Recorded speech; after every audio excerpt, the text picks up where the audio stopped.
पूज्य गुरुदेव को प्रणाम। आइए आज हम बात करेंगे दैनिक जीवन में गलतफहमियाँ।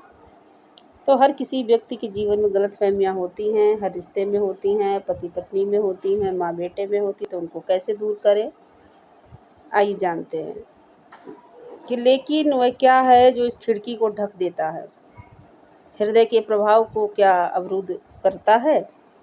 पूर्वाग्रह, अनुकूल, पुराने घाव और कट्टर मतों के जाले ये अवरोधक बन जाते हैं। इस परिस्थिति पर विचार करेंगे कि एक युवा दंपति, पत्नी परेशान क्योंकि पूरा दिन गुजर जाने के बाद भी पति का कोई संदेश नहीं आता। वह अपनी भावनाएं बताते हुए उसे हृदयपूर्ण संदेश भेजती है। पति बस एक वाक्य में उत्तर देता है, ठीक है, हम बाद में बात करेंगे। इससे पत्नी आहत हो जाती है। उसका मन स्वयं ही इसका कारण सोचने लग जाता है।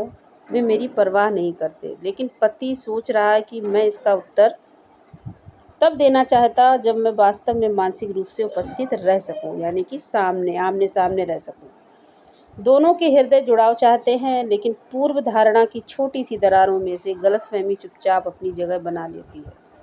जब वे दोनों एक साथ आकर आमने सामने बैठकर आंखों में आंखें डालकर अपने दिल की बात कहते हैं, केवल तभी पूर्व धारणा का ये कोहरा छटता है।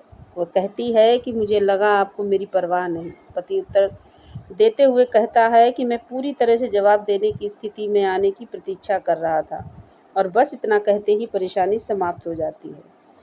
अब आइए माँ बेटे के रिश्ते के बारे में जानते हैं कि ये एक माँ की कल्पना करें जो अपने युवा बेटे को गुमसुम अधिक समय अकेले बिताते हुए देख रही है।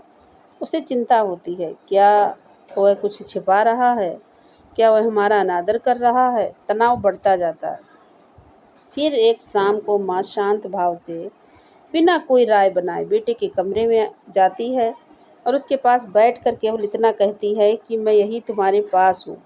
माँ के इतना कहते ही अपने दिल की बात बेटा कह देता है। मैं खोया खोया सा महसूस कर रहा हूँ।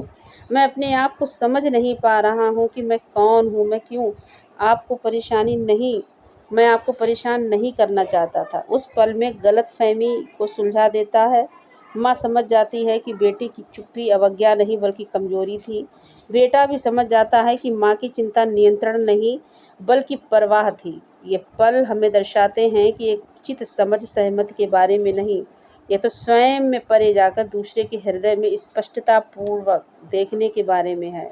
इसका आरंभ प्रेम से होता है, तब यह अहंकार से अवरुद्ध हुए बिना प्रभावित होता है, और जब यह विचार के साथ मिल जाता है तब यह स्पष्टता उत्पन्न करता है।